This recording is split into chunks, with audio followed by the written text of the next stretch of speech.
सर्वेभ्यः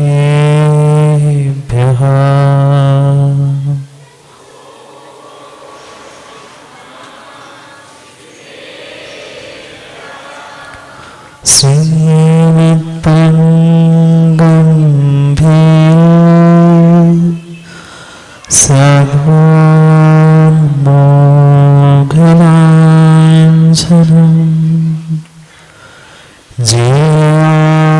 त्रैलोक्यनाथस्य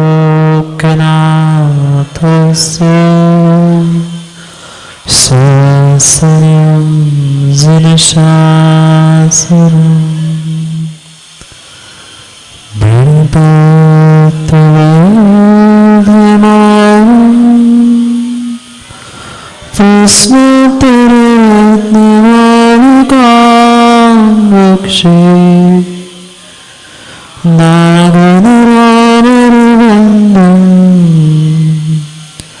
देवं देवाधिपं वीरम्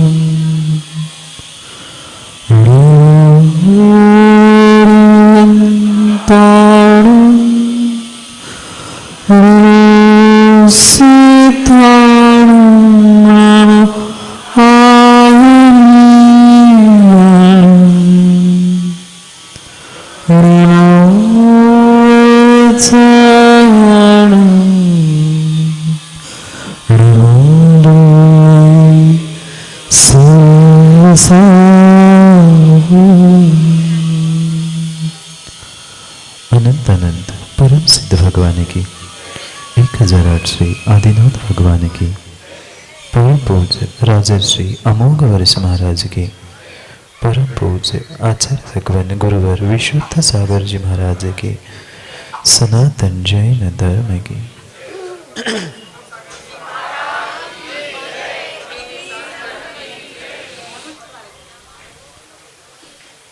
अंतिम तीर्थेश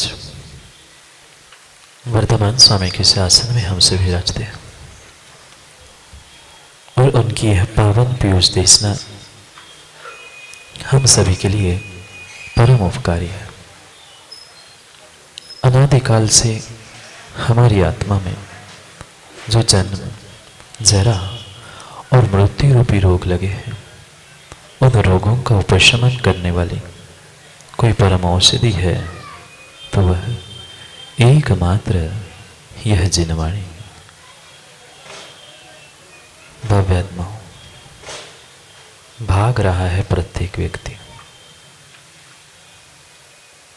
नहीं पता चल रहा है वह क्यों भाग रहा है, पर भागना उसके जीवन का रूटीन बन गया। समझ नहीं पा रहा है व्यक्ति अपने भाग्य को और उस भाग्य को बदलने के लिए भाग रहा है। भूल चुका था कि मैंने पूर्व जन्म में कुछ किया था, उस मेरे पिछले पुरुषार्थ के कारण, कल के पुरुषार्थ के कारण मेरा आज का भाग्य बना है। पर उस भाग्य को भागाने के लिए भाग रहा है, भाग रहा है, भाग रहा है। नहीं समझ पा रहा है भाग्य क्या है। उस भाग्य के पीछे पुरुषार्थ भी छोड़ दिया और भाग्य भी नहीं बदल पाया। क्या होगा? ना हम आगे बढ़ पाए, ना पीछे को सुधार पाए। जहां है वही के वही खड़े हैं, पर फिर भी भाग रहा है। भागने में कहीं कमी नहीं है, मेहनत करने में कहीं कमाई नहीं है, पर खड़ा जहां था वही के वही खड़ा। जब तक व्यक्ति नहीं समझ पाएगा अपने भाग्य को, उसका पुरुषार्थ योग्य दिशा से नहीं होगा। पढ़ लिए मैंने एक एक अक्षर, याद कर ली मैंने बहुत कुछ ग्रंथों की गाथाएं, पर उसके सार को, अक्षर को प्राप्त नहीं किया। कल समझ रहे थे उस अक्षर को, उन सुक्तियों को, उन युक्तियों को, पर सुप्तियां नहीं मिटी थी। तो सुक्तियां और युक्तियां क्या करती मेरे लिए? जिसे पढ़ना था उस जीवन को तो मैं पढ़ नहीं पाया, स्वयं के जीवन के एक पल को भी मैं पढ़ नहीं पाया, अपने एक भाग्य को भी नहीं समझ पाया, और दुनिया का भाग्य, दुनिया के चरित्र और दुनिया की पढ़ाई करने के लिए मैं बैठा। जो मेरे पास था उसमें तो मैं पास नहीं हो पाया, पर दूसरे के पास जाकर मैं उसके हृदय में पास होना चाहता था। भूल कहाँ हुई? भूल कहाँ हुई? आज तक मुझे वह सच्ची प्यास नहीं लगी, अपने भीतर की वह प्यास नहीं जगी है जिस प्यास से मैं अपने उस भीतर की प्यास से अपने भीतर की प्यास को मिटा दूं। लगी क्या? पानी की कमी नहीं है, वाणी की कमी नहीं है, और न जिनवाणी की मां कमी है। कमी मात्र और मात्र किसी की है तो उस पिपासा की और प्यास की है। और बिना प्यास का मिला हुआ पानी, बिना प्यास की, बिना इच्छा से मिली हुई जिनवाणी कार्यकारी नहीं है। भाग्य था, भाग्य था वह जिनवाणी मिलने का, प्राप्त करने का, वाणी सुनने का भी भाग्य था, पर भीतर वह प्यास की कमी थी। इसलिए पानी आया क्या और गया क्या, हमें कोई मतलब नहीं रहा। कभी प्रश्न ही नहीं आया मेरे भीतर कि क्यों जिनवाणी सुनना और क्यों जीवन मरण को सुधारने की बात की। आने वाले आ गए, सुना दिया, हमने खूब अच्छे से तालियां बजाई, खूब मनोरंजन कर लिया और चले गए। पर मनोरंजन के लिए जिनवाणी नहीं सुननी थी, मुझे अपने आत्मरंजन के लिए, अपने आत्मा तक पहुंचने के लिए उस ज्ञान को, प्यास को, उस प्रश्नों को प्राप्त करना था। इसलिए पहले प्यास जगाकर फिर उस प्यास के लिए पानी, प्यासे को पानी दिलाने की प्रक्रिया यहां पर आचार्य राम अमोघ वर्ष महाराज हमें समझा। याद है क्या? राजश्री अमोघ वर्ष महाराज के उस प्रश्नोत्तरी रत्नमालिका को हम पढ़ रहे थे। क्या जरूरत थी? प्यास नहीं है तो पानी की कीमत नहीं है, भूख नहीं है तो रोटी की कीमत नहीं है। इसलिए पहले प्यास, ललक, पिपासा जगाई कि ऐसा क्यों, फिर तुरंत उत्तर भी दे दिया। जहां देखो वहां उस प्रश्न और उत्तर, यही विधि चालू है। क्योंकि आज का युग, आज की युवा पीढ़ी ऐसी ही है। तुम कहते रहना कि नहीं ये ऐसा होता है, पहला प्रश्न बच्चे का होता है क्यों मंदिर जाना पड़ता है, दर्शन क्यों, महाराज के सामने हाथ जोड़ने पड़ते क्यों। आपका वाक्य पूरा होने से पहले ही उनका प्रश्न होता है क्यों, ऐसा क्यों करना। आप जाते आए, पिताजी कहते थे, आंखें बंद करके आप मंदिर चले गए, जिनवाणी सुन ली, गुरु की सेवा की, पर आने वाली प्रत्येक पीढ़ी यही पूछेगी क्यों, क्यों करना। और हमारे ही पास अगर उत्तर नहीं है सचिन भैया क्यों का, तो सामने वाले को उत्तर क्या दूं। इसलिए छोटे छोटे प्रश्न और छोटे छोटे उसके उत्तरों के द्वारा हमारे उस ज्ञान को और ऊंचाई देने का प्रयास राजर्षि अमोघ वर्ष महाराज कर रहे हैं। सब कुछ विषय हमने जाना है, पहचाना है, कई बार सुन चुके हैं, और दुनिया को तो बहुत अच्छे से मां सुना भी दिया है, पर पता नहीं चला कि ऐसी भी कोई बात होती है। जब तक बच्चा प्रश्न नहीं पूछता आप लोग भी विचार नहीं करते। करते हो क्या? नहीं करते। कौवा काला क्यों, क्या उत्तर दोगे? हमने ही कभी सोचा ही नहीं था, तो उत्तर क्या देंगे। प्रश्न करने वाला स्वाधीन होता है, चाहे बड़ा हो, छोटा हो, बुजुर्ग हो, वह अपने मन से जो चाहे प्रश्न पूछ ले। पर ज्ञानी, विद्वान, पंडित और मुनिराज मात्र बंधे होते हैं उस आगम से उसको उत्तर देने के लिए। धर्म और नीति, नीति या धर्म या दोनों को, धर्म नीति को लेकर उत्तर उनका होता है, क्योंकि आगम से उन्हें उत्तर देना होता। पूछा कभी आपके बच्चों ने, सन्मति भैया, पिताजी कौवा काला क्यों? ऐसे भी प्रश्न पूछे जाते हैं जिसका आपने कभी विचार भी नहीं किया होता। दे पाते हो उत्तर? क्या करते हैं भैया? अभी मैं बिजी हूं, थोड़ी देर बाद अपन करते हैं। तब तक वो भूल जाता है, हम भी भूल जाते हैं। पुनः को भी कुछ वो पुनः दूसरा प्रश्न पूछता है, तब मुझे लगता है इसने कुछ प्रश्न पूछा था, पुनः उस पर सोचते हैं, पर तब भी उत्तर हमारा क्या होता है? अभी बेटा समय नहीं है, अभी तुम स्कूल की पढ़ाई करो, फिर कभी देखते हैं।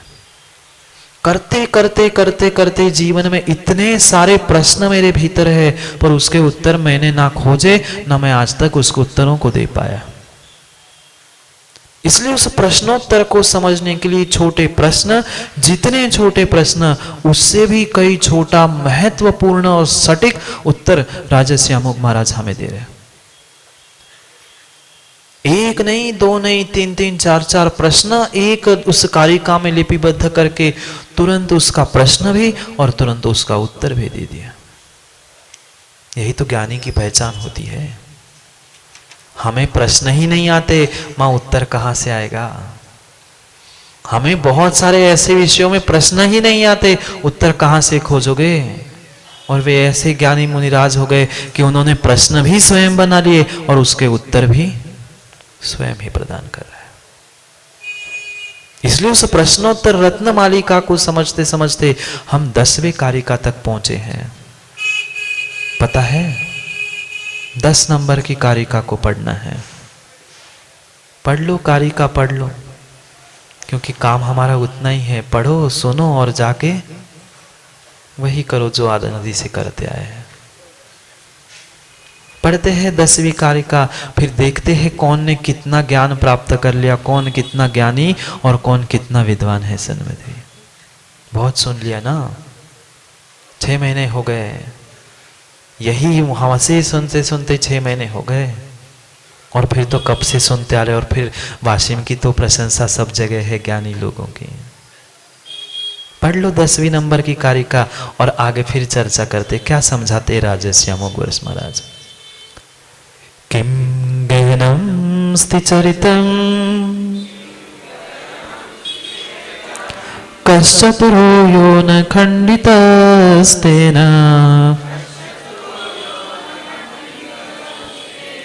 किं दारिद्र्यं सन्तोष एवं किं लाघवं याञ्चा। पढ़ो एक साथ।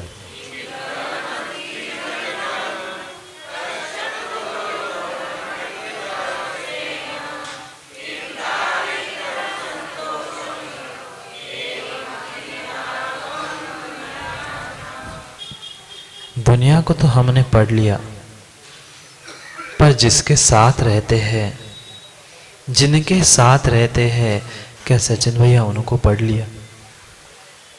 नहीं पढ़ लिया। जिनके साथ रहते हैं उनको नहीं पढ़ा, जो साथ रह रहा है उसको भी हमने नहीं पढ़ा। पढ़ लिया बहुत कुछ, पर कुछ नहीं पढ़ पाया, पर कुछ नहीं पढ़ पाया, क्योंकि वह गहन था। प्रश्न पूछा किम गहनम, गहन क्या है, जटिल क्या है, कठिन क्या है। शास्त्रों के शब्द पढ़ लेना, दूसरों को समझ लेना, दूसरों को समझा लेना बिल्कुल भी कठिन नहीं है, नहीं है, नहीं है। हम समझते हैं जिसने 10वीं नहीं दी वो सोचता है 10वीं देना कठिन है, 10वीं पास हो जाता है लगता है 12वीं कठिन है। फिर जीवन जीना, दुकान चलाना, व्यापार करना, जॉब करना, जिसने जो नहीं किया उसको वो कठिन लगता है। पर प्रश्न ही पूछ रहे हैं जटिल क्या है, कितना जटिल प्रश्न पूछ लिया। ऐसे ही होता है, वस्तु भी जिसको जो पसंद होती है भोजन में वो वही बनाता है और वही खिलाता है। जिसको जो प्राप्त नहीं हुआ, जिसने जो कठिनाई से प्राप्त किया है, प्रत्येक वह वस्तु उसको लगती है संसार में यही वस्तु जटिल है, और मैं ही अकेला दुखी हूं, मैं ही इस जटिल वस्तु को प्राप्त कर रहा हूं और कोई नहीं। नहीं है, वह विषय किंचित भी जटिल नहीं है, किंचित भी गहन नहीं है। गहन जानते हो शब्द? ऐसी अटवी, ऐसा जंगल जहां पहुंचने के बाद तुम्हें ना आगे जाने की दिशा दिखती है ना पीछे आने की, बस घूमते रहो, वही वही वही वही अटके रहो।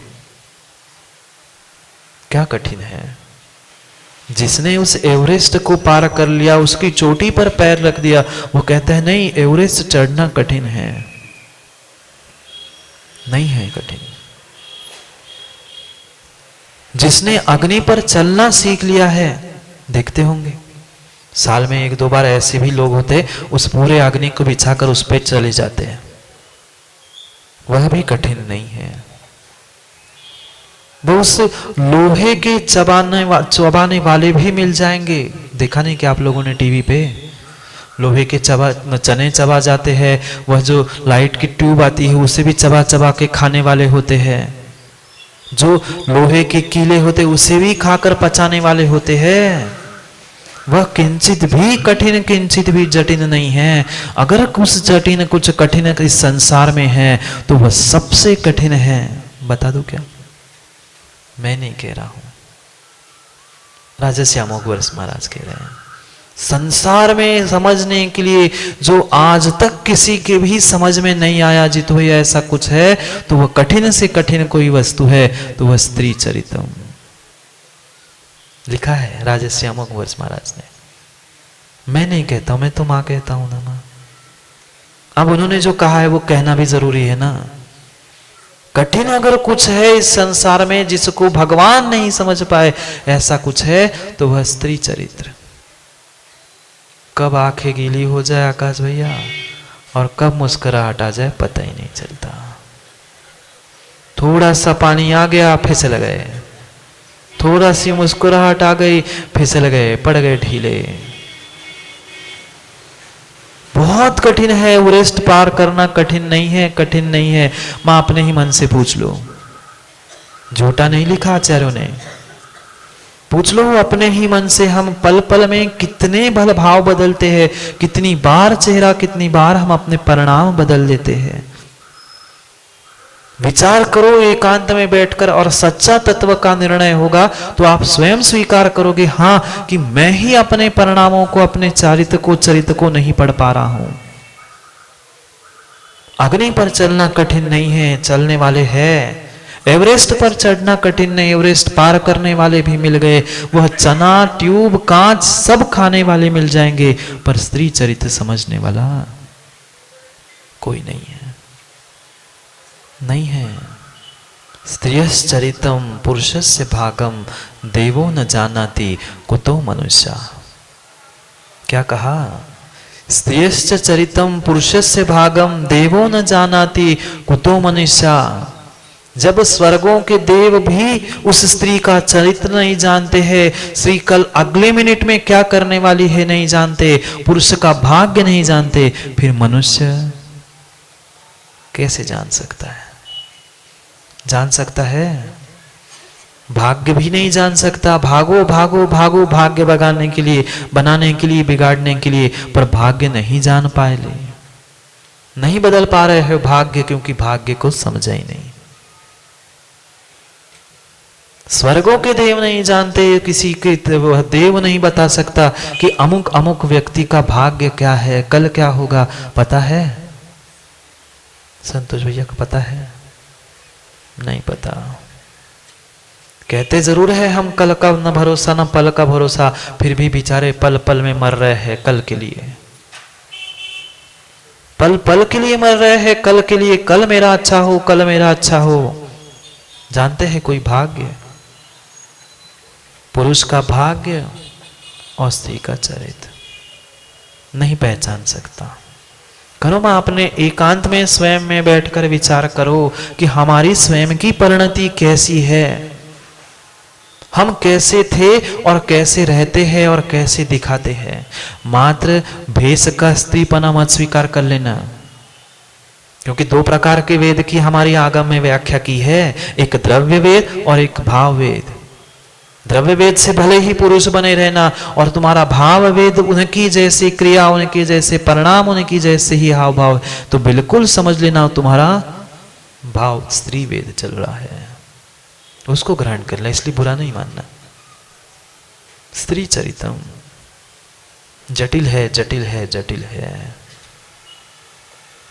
बात चल रही थी एक पति पत्नी के बीच में, पति पत्नी के बीच में बात चल रही थी। पूछ रहे थे, निखिल भैया तुम कितने डरपोक हो, निखिल भैया तुम कितने डरपोक हो। निखिल पुरुष डरपोक, कहता मैं कहाँ डरपोक हूं, डरपोक तो तुम होती हो। जगत में प्रसिद्ध है कि स्त्रियां सबसे डरपोक होती है। वह पत्नी कहती नहीं, सबसे डरपोक तुम हो, सबसे डरपोक सचिन भैया तुम हो, मैं डरपोक हूं ही नहीं। वो कहता कैसे, अभी यहां से एक छिपकली आ जाए, चूहा आ जाए, कॉकरोच भी आ जाए तो उठ के तुम आके उस पलंग पे बैठ जाओगे, कुर्सी पे खड़े हो जाओगे, और मुझे डरपोक।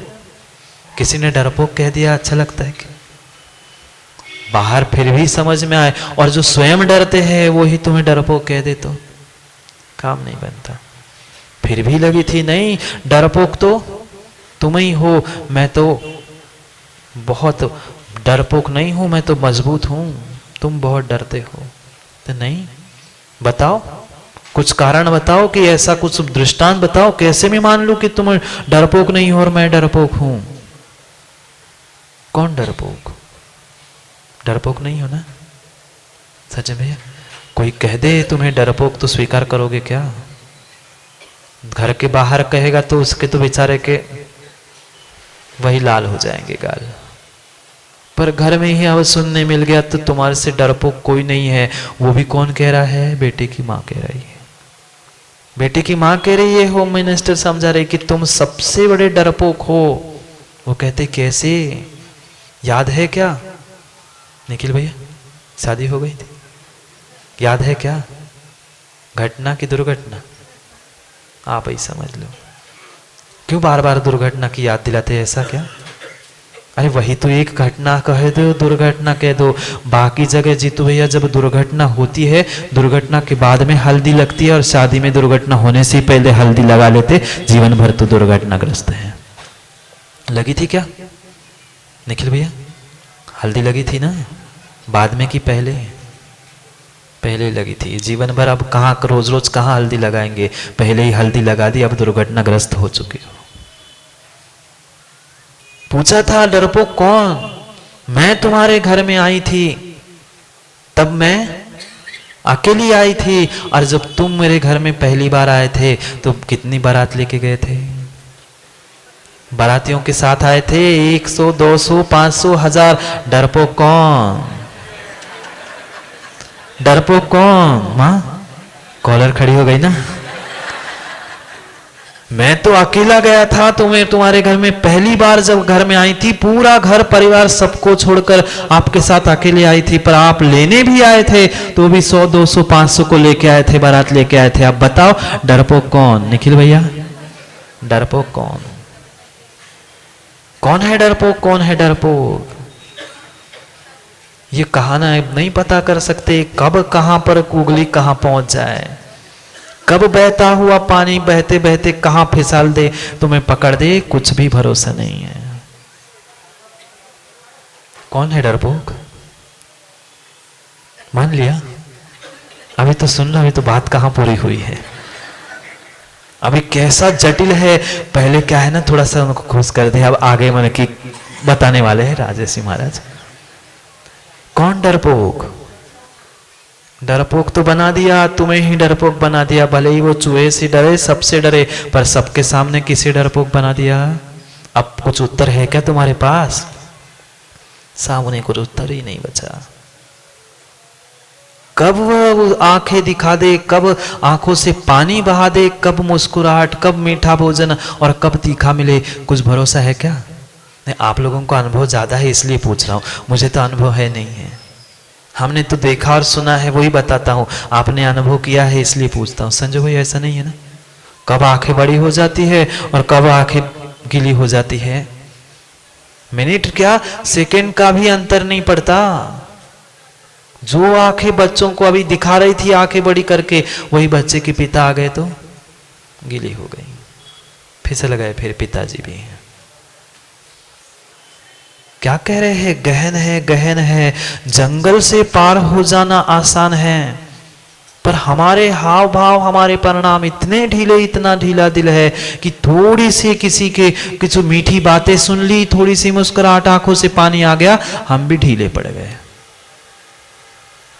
कठिन है, कठिन है दूसरों के बाणों को सहन कर लेना।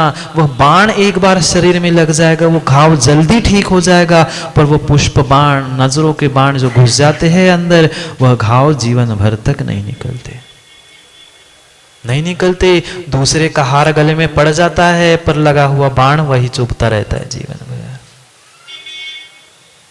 क्यों? कोमल है महाराज जी। पुष्पों का कैसे बाण, पुष्पों के कैसे घाव? पुष्पों का ही सबसे गहरा घाव लगता है, कोमल वस्तु का ही सबसे बड़ा गहरा घाव लगता है।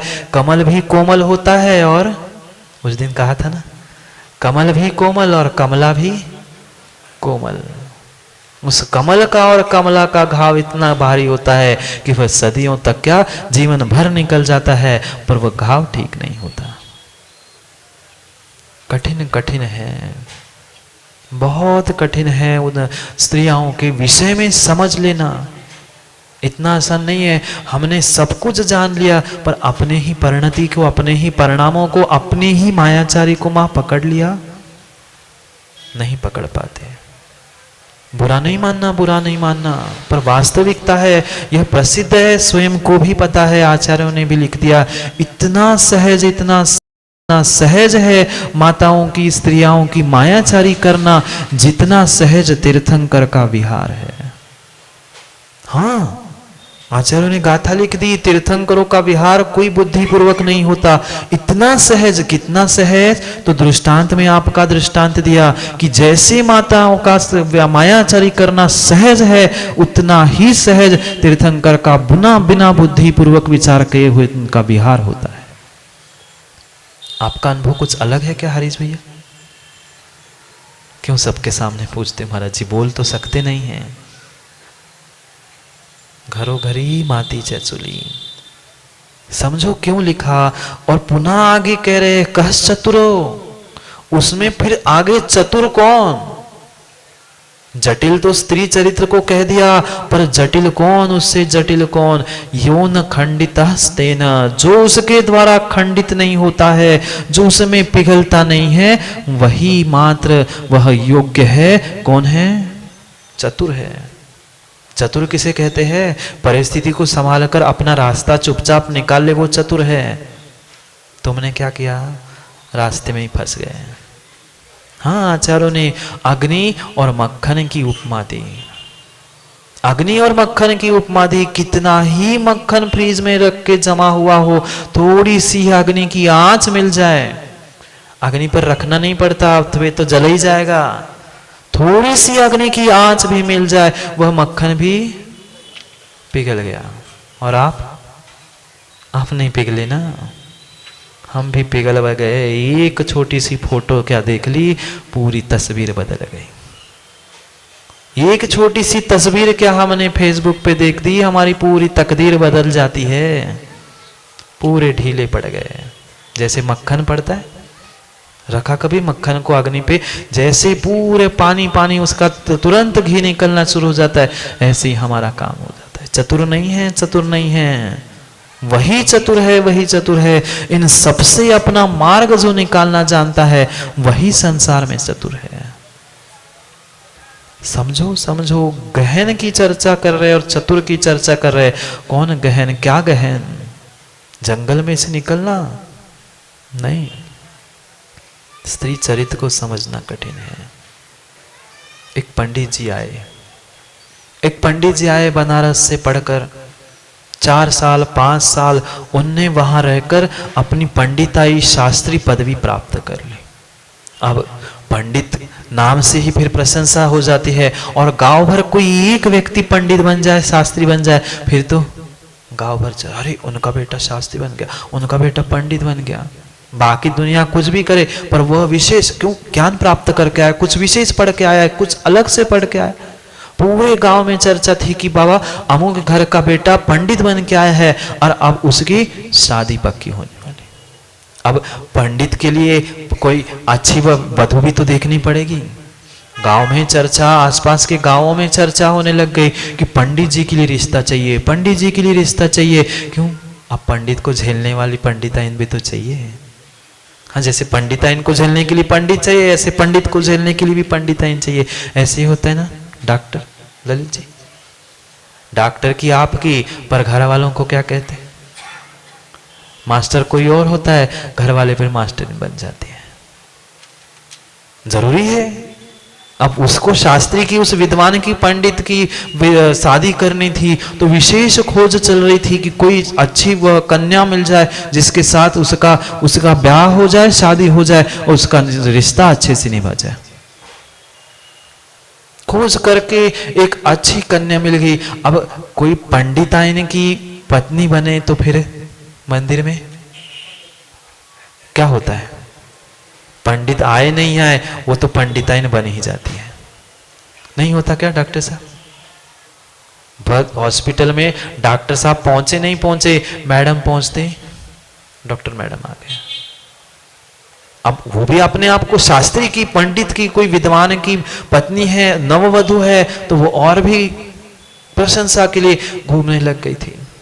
अभिमान हो गया था कि मैं उस पंडित की पत्नी हूं। और पहला दिन हुआ, शादी हो गई, पहला दिन भी बीत गया और अब समय आया हेमंत भैया रात का।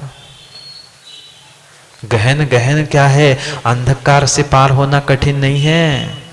तुम फिर भी अंधेरे से भाग्य के वश देखते देखते हाथ लगाते इधर उधर कहीं ना कहीं तुम अंधेरा पार करके निकल जाओगे, पर यह अंधेरा बहुत गहन है। हो गई रात और रात थी।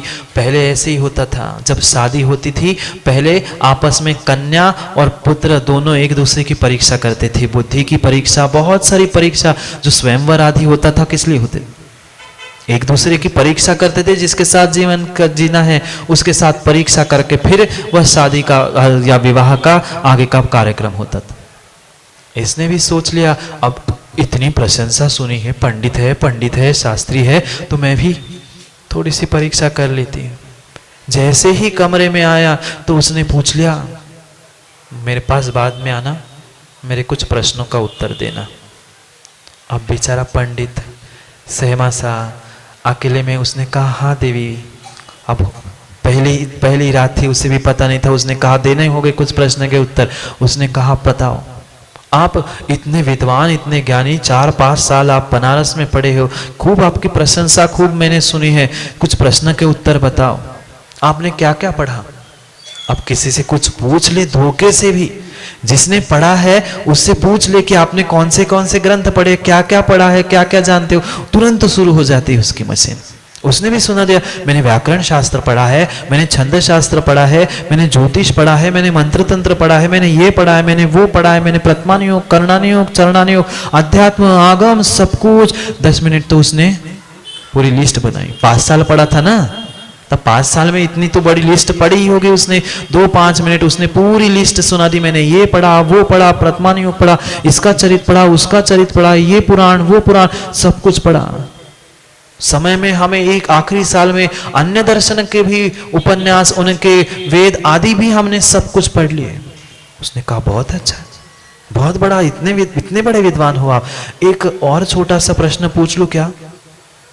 अब वो कहता है, इतना तो पूछ लिया, आप पूछ लो, और क्या प्रश्न पूछ सकते? उसने कहा, ठीक है, इतना तो तुमने सब कुछ पढ़ लिया, सब कुछ पढ़ लिया, इतने ज्ञानी, इतने विद्वान हो गए सन्मत भैया, पर स्त्री चरित्र पढ़ा क्या? कहता, क्या? देवी ने क्या पूछा? सब कुछ पढ़ लिया, तुमने पद्म पुराण, ये पुराण, वो पुराण, प्रथमानुयोग, कर्णानुयोग, सब कुछ पढ़ लिया, क्या कभी तुमने स्त्री चरित्र पढ़ा क्या? कहता, ये क्या होता है? मैंने तो पढ़ा नहीं स्त्री चरित्र क्या होता है। उसने कहा, उठ उठ, श्री के पास आए हो, स्त्री चरित्र नहीं पढ़ा? पहले स्त्री चरित्र पढ़ के आना, फिर मैं बताऊंगा। क्या कहा उसने?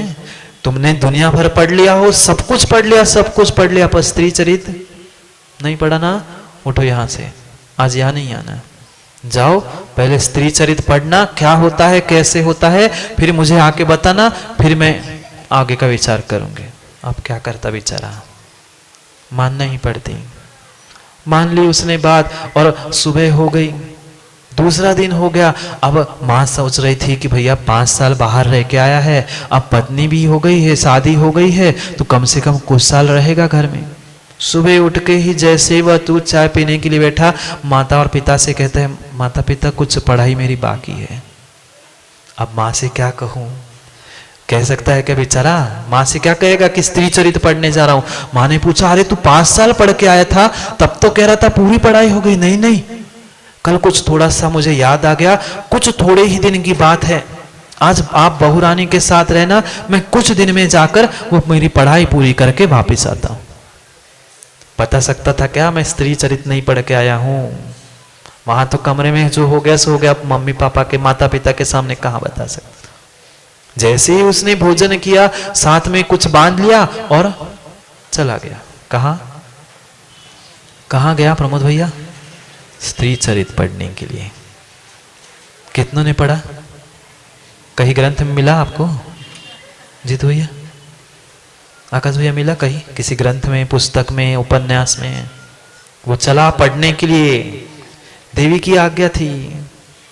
घर में कैसे रहता, तुरंत कह दिया पहले स्त्री चरित्र पढ़ के आओ। सुबह हुई, पूरा बिस्तर बांधा, पुनः घर से बाहर निकल गया। चलते चलते चलते शाम का समय हो गया। सुबह का नाश्ता पानी करके घर से निकल गया था, और चलते चलते पहुंचा था उस एक गांव के पास में पहुंचा। थक गया था बेचारा, उसे एक कुआं दिखा, उसने सोचा थोड़ा सा बैठकर पानी पी लूं, थोड़ा सा बैठकर पानी पी लूंगा, थकान भी मिट जाएगी, पानी भी पी जाएगा, प्यास भी मिट जाएगी, और फिर आगे बढ़ जाऊंगा। बैठा ही था, पर देखा पानी बहुत नीचे था। उसके पास कोई साधन नहीं था, रस्सी नहीं थी, कोई नहीं था कि जिसके पानी खींच के वो पी ले। उतने में उसने देखा, बैठा ही था, 5 ही 10 मिनट हुए थे, वहां से उतने से एक मटका लेकर, रस्सी लेकर एक पनहारिन स्त्री वहां पर पहुंच गई। उसने कहा चलो कोई तो पानी पिलाने वाला तो मिल गया। वह जैसे ही कुएं पर आई, उसने पानी निकालने वाली थी, उतने में उसने कहा थोड़ा सा पानी मिलेगा क्या? बहुत प्यास लगी है, थोड़ा सा पानी पिला देना। उसने कहा, वह जो पनहारिन थी उसने पहले प्रश्न पूछ लिया, आप कौन? ऐसे हम पानी देते क्या? दुकान में आ जाए, घर में भी कोई आ जाए तो पहले पूछते हैं कौन, कहाँ, क्या। उसने भी पूछा आप कौन, कहाँ से आए, क्या चाहते हो, कहाँ जा रहे हो? बेचारी प्यास तो बाकी अलग ही रह गई, वह बेचारा और उत्तर देते देते उसने पूरी बात समझा दी कि ऐसा ऐसा हुआ, मैं पंडित हूँ, मैं विद्वान हूँ, मैंने 5 साल 4 साल वहाँ रहकर विद्वान शास्त्री डिग्री प्राप्त की है, ये किया है, वो किया है, और फिर सब कुछ किया है, तो जा कहाँ रहे हो? उसने कहा थोड़ी सी पढ़ाई बची है मेरी, बाकी सब तो पढ़ लिया। अब वहां तो कह नहीं, घर तो कह नहीं पा रहा था, यहाँ उससे रहा नहीं गया, उसने कह दिया कि नहीं मैं थोड़ा सा स्त्री चरित्र पढ़ने के लिए जा रहा हूं। उसने कहा स्त्री चरित्र पढ़ना है? तो कहते क्यों चिंता करते हो, ये कोई बड़ी बात थोड़ी है, ये थोड़ी तुम्हें ग्रंथों में मिलेगी। तुम बैठो 5 मिनट, बस 5 मिनट यहाँ बैठो, मैं तुम्हें एक एक चैप्टर करते करते तुम्हें स्त्री चरित्र क्या होता है बता। अब बेचारा जरूरी था, घर से ऑर्डर थी पहले स्त्री चरित्र पढ़ के आना, जिससे मिले उससे सीख लूं।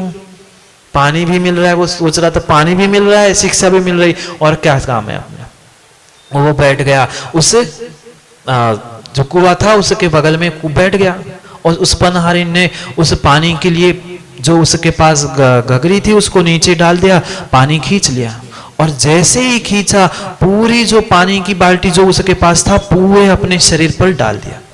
अब बेचारी गीली हो गई। अब ये सोच रहा है पता नहीं ये क्या करेगी, पानी पिलाने के लिए मांगा था, ये तो गीली कर लिया अपने आप को, और जोर से चिल्लाने लगी बचाओ मुझे, बचाओ मुझे, बचाओ। इतनी जोर से चिल्लाने के उसके तो प्राण ऊपर नीचे, ऊपर नीचे। आप पता नहीं क्या हो, मैंने पानी पीने के लिए मांगा, इसने तो पानी अपने ऊपर डाल दिया, गीली हो गई और जोर जोर से चिल्ला रही है। गांव बगल में ही था, लोग ले आए लाठी तलवार सब लेके आ गए। अब तो उसके वैसे ही बेचारा पानी पानी हो गया। वो कह रहा कहां से मैंने पानी मांग लिया, प्यासा अच्छा था, ये कहां से उपद्रव आ गया। अब कहीं भी भागूंगा भाग जाऊंगा तो वे रास्ते में पकड़ के मार ही डालेंगे। उसने कहा देख तो लो, जो होगा सब मार पड़नी है, मार पड़नी है तो शांति से यही बैठ के सीख लो। क्या सीखने गया था विपिन भैया? विपिन भैया क्या सीखने गया था? पंडित आपके नहीं कह रहा हूं, पंडित जी गए थे, स्त्री चरित्र सीखने के लिए गए थे। गीला कर लिया और इतने में जैसे उसको देख लिया, देखा कि गांव में से बहुत सारी पब्लिक, बहुत सारी भीड़ आ रही है और ऐसे चक्कर खा के जमीन पे गिर गई, आंखें बंद करके बेहोश होके पड़ गई। और गांव के लोग आ गए। अब आ गए तो पहले क्या करेंगे? पहले खबर किसकी लेंगे? माना कि धोखे से किसी लड़के लड़की का गाड़ी का एक्सीडेंट हो जाए, पहले कहां जाएंगे? लड़के को पीटने के लिए, भले ही गलती उसकी हो पर पीटेंगे। सिंपैथी होती है स्त्री पर्याय को। भले ही कहते रहना पुरुष प्रधान है पर प्रधानता होम मिनिस्टर की होती है ना। हाँ, सेवफल की बात याद है ना? कहां गए रवि भैया आज? सेवफल के ऑर्डर क्या हुआ? वह जैसे अब बेचारे पर लाठी चलने ही वाली थी। क्यों? गलती तो इसकी होगी ना, इसके कुछ छेड़ा होगा, कुछ किया होगा। व्यक्ति के दृष्टि में हमेशा क्या होता है? हमेशा उस स्त्री पर्याय के बारे में सॉफ्ट कॉर्नर होता है। गलती उसकी होगी ही नहीं, गलती इसकी होगी। ये नवयुवक था और गांव में पहली बार दिख रहा था तो पक्के में इसने कुछ ना कुछ उपद्रव किया था। अब वो सब मिलके उसको लाठी तलवार से पीटने ही वाले थे, इसलिए इतने में उसके मुख से आवाज आई, उसको मत मारो मत मारो। फिर डर गया वो।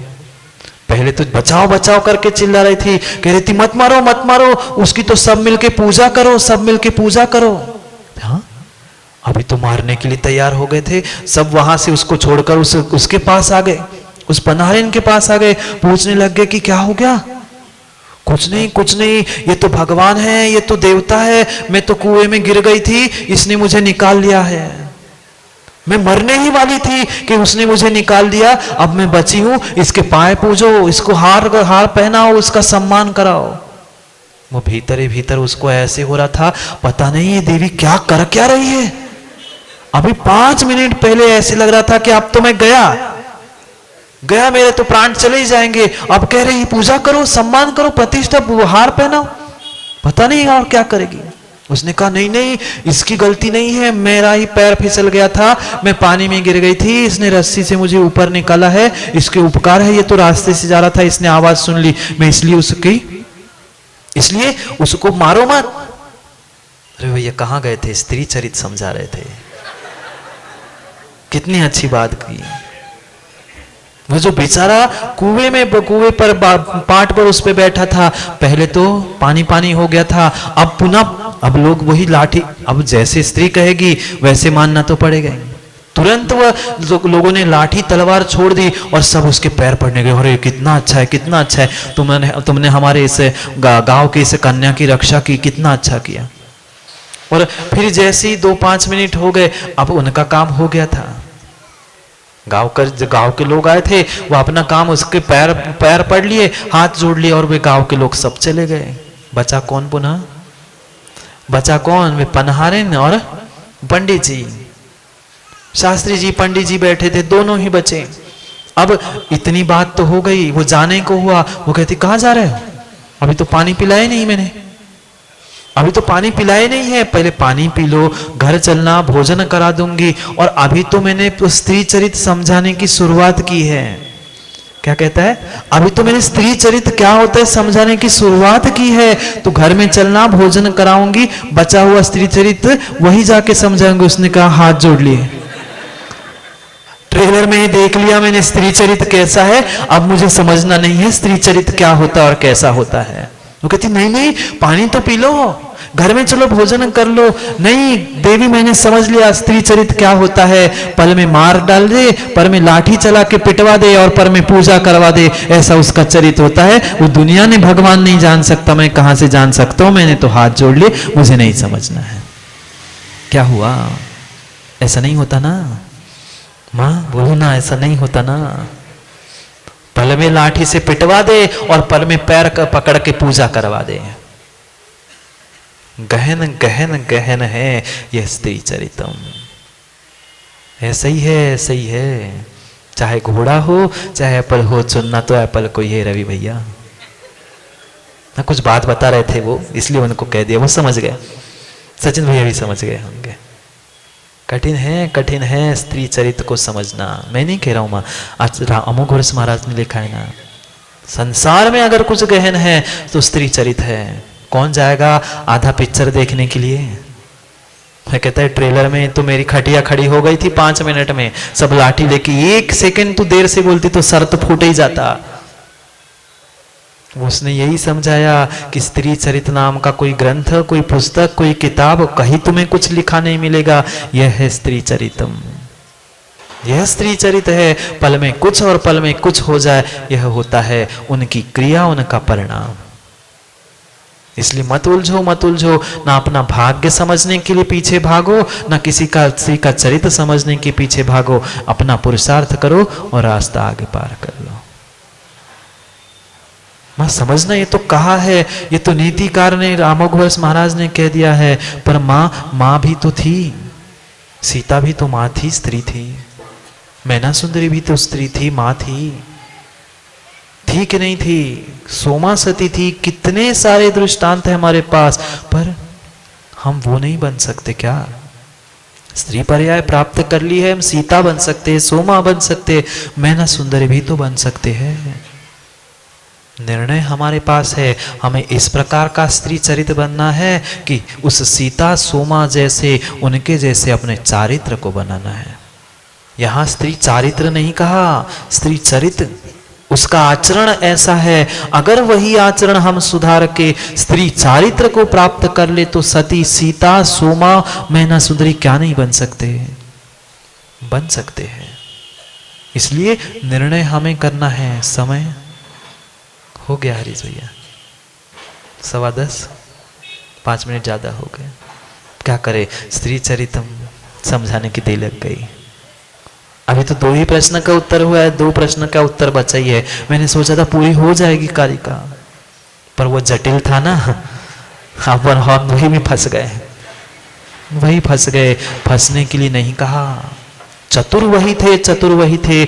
5 तीर्थंकर चतुर निकल गए रवि भैया, 5 तीर्थंकर चतुर निकल गए। वो बाईपास से निकल के अगला रोड पकड़ लिया। वो अंदर घुसे ही नहीं, पता है ट्रैफिक में घुस जाएंगे तो फंस ही जाएंगे, इसलिए वो गहन ट्रैफिक में बिना फंसे हुए बाईपास से वह बाल ब्रह्मचारी 5 तीर्थंकर निकल गए। आप अब फंस गए हैं महाराज जी, अब फंस गए हो तो फंस गए थे तो 5 ही बाईपास से निकले थे भैया, 5 ही बाईपास से निकले थे। बचे हुए 19 ट्रैफिक में से ही तो पार हुए थे। तो आप भी ट्रैफिक से निकलकर उस जटिल गहन जंगल से, अटवी से, पर्वत से निकलकर तुम भी पार हो सकते हैं, तुम भी चतुर हो सकते हो।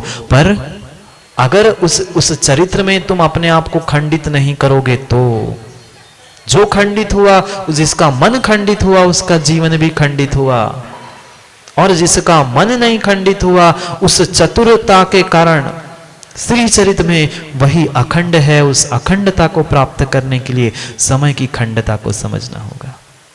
खंड हो गया समय का। बहुत अच्छा विषय छोड़ दे रहे हुए, सुन लेना, बाद में सुना देंगे कोई ना कोई। नहीं तो अनुभव तो है ही, सुनाने की क्या जरूरत है? मेरे से ज्यादा और आप अच्छा कुछ सुना दोगे मुझे। करेंगे पुनः समय की। अभी 2 प्रश्न के उत्तर बाकी है। संसार में दरिद्री कौन है उसकी व्याख्या कल समझेंगे, क्योंकि समय अपना बहुत हो गया है। वैसे डोज बहुत हो गया है तो कम कम सुनना ही ज़्यादा अच्छा है। इसलिए कल पुनः समय पर समय की चर्चा करने के लिए समय पे मिलते हैं, क्योंकि समय पे किया गया काम समय को दिलाता है। बोली भगवान महावीर स्वामी की।